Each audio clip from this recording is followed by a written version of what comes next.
ग्रंथों में बार बार बोला गया तुम इंसान हो, सबके अंदर एक ही चेतना है। अभी एक लैटिन अमेरिका की औरत थी, वो पूरी सर्जरी करवाती रहती है पूरी लाइफ। कभी होठ बड़े करा लिए, कभी आंख बड़ी करवा ली, कभी पिछवाड़ा बड़ा करा लिया। भाई तुम दे नहीं हो, तुमसे अच्छी कोई और आ जाएगी। अगर तुम दूसरों को इम्प्रेस करने के लिए जियोगे, तुमसे अच्छी कोई और आ जाएगी तो तुम डिप्रेशन में जाओगे। तो ये तो प्रकृति है, ये तो बदलती रहती है, इवॉल्व होता रहता है इंसान। तो तुम दे नहीं हो। 20-30 साल में तुम्हारी, अगर इंडिया पैदा हुए तो जल रहे होगे 80% जनता। चर्बी जब जलती है तो आमलेट जैसे बनाते हैं, कड़क कड़क की आवाज आती है, आग जल्दी पकड़ती है चर्बी को। तो ये है तुम्हारा अंत। अगर दबाया गया, बरी किया गया तो घास होगा तुम्हारी, जिसे तुम सजा रहे हो। तो तुम चेतना हो, पहले पहले इंसान हो, आदमी औरत काला गोरा बाद में। यही एकमकार का मतलब, यही कृष्ण ने बोला Arjun you are not the doer. सब कुछ हो रहा है ऑटोमेटिकली, तू करने वाला नहीं है। सेम चीज कबीर जी बोल रहे हैं। वो राम एक है असली वाला, वो देह वाला राम तुम मान रहे हो, वो पखंड है तुम्हारा मानसिक है। वो एक राम दशरथ का बेटा, एक तो देह वाला था, एक राम घट घट में बैठा, दूसरा ईगो जो सारी दुनिया में ईगो, तीसरा एक पर्सनल ईगो होता है मेरा पर्सनल। एक तो अहम सब में होता है, मैं बकरे जैसे करते ना, उसके बाद मेरा पर्सनल ईगो होएगा एक, और चौथा वाला कबीर का राम है सबसे न्यारा।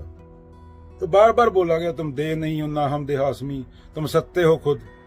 कृष्ण बोलते हैं ना कोई पैदा हुआ ना मैं मरूंगा, मैं समय से परे हूं, काल से परे हूं, मैं ही हूं और कोई नहीं है। उस टाइम कृष्ण शुद्ध चेतना है, कॉन्शियसनेस।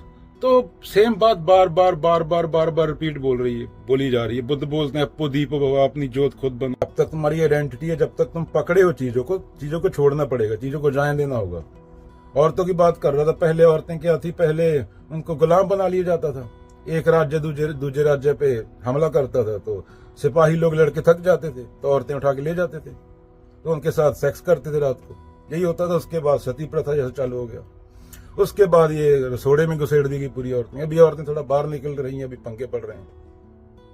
तुम हर चीज को पवित्र बोल देते, हर चीज को होली बोल देते हो। अभी 2 बंदे शादी कर रहे हैं, आदमी और औरत, वहां पे क्या है, 400 मूर्ख तो दारू पी के नाच रहे हैं, इधर तंदूरी चिकन चल रहा है, इधर बोधे वाला पंडित मंत्र पढ़ रहा है, उसको मंत्र का कख नहीं पता ना। वो 400 मूर्खों को पता है। 40 लाख बंदा लोन ले रहा है शादी करने के लिए, उसके बाद 4 साल बाद सुसाइड करके मर जाएगा, वो लोन नहीं चुका पाएगा, सिर्फ दिखावे के लिए। मेकअप सिर्फ दिखावे के लिए। जब तुम्हें फालतू की चीजें दिमाग में आए तो खुद की औकात देख लेना। तुम्हारी औकात एक रेत के कण के जितनी नहीं है। तो ये नेगेटिव थिंकिंग नहीं है। मौत एक तथ्य है, सच्चाई है, तुम्हारे सामने हर रोज मिलियन आदमी मर रहा है। अगर तुम फिर भी नहीं जाग रहे, तुम्हारी आंखें नहीं खुल रही, तो तुम मूर्ख हो। ये धरती यहीं पे, पेड़ यहीं पे, सब कुछ यहीं पे। एक गिर गया यहाँ खड़ा खड़ा, क्या हो, किसी को घंटा फर्क नहीं पड़ा। तो ये चीजें जो सत्य है वो नेगेटिव थिंकिंग नहीं ना, क्लैरिटी होती है वो। ये तुम्हारे दिमाग में आता है कि टाइम नहीं है, टाइम बहुत कम है। काल करे सो आज कर, आज करे सो पल में परले होएगी, बहुरी करेगा कब। तो एक तो तुम्हारी कंडीशनिंग तुम्हारे दिमाग में बचपन में इतने भूत घुसा देगी कि उनको निकालने में तुमको 20 साल लग गए। तो पहले तो वो लोग गुनेगार हैं जिन्होंने तुम्हारे 20 साल बर्बाद किए, जिनको खुद का पता नहीं, वो पैदा के हुए कीड़े मकोड़े की तरह पैदा हुए, कीड़े मकोड़े की तरह मर जाएंगे कंडीशनिंग में। तो इंसान बनना होता है। कोई मुंह सजा के घूम रहा है, कोई बाल रंग के घूम रहा है, उधर ब्यूटी पार्लर में बाल खींचे जा रहे हैं, चींक चिहाड़ा पड़ा हुआ, आओ मर गया मर गई, ये पता नहीं क्या क्या चल रहा है। थोड़ा बहुत ग्रंथों को पढ़ लो। सिर्फ संडे जाके फोटो थोड़ी लेना होता है। कोई पिछवाड़े की फोटो ले रहा है औरत की, उधर मंदिर में जाके, गुरुद्वारे में जाके इंस्टाग्राम पे डाल रहा है। 100 मूर्ख अपना विचार दे रहे हैं 14 साल के। रात को अगर हवा चल पड़े तेज से, वो मूतने ना जाए, उनका मूत पजामे में निकल जाए।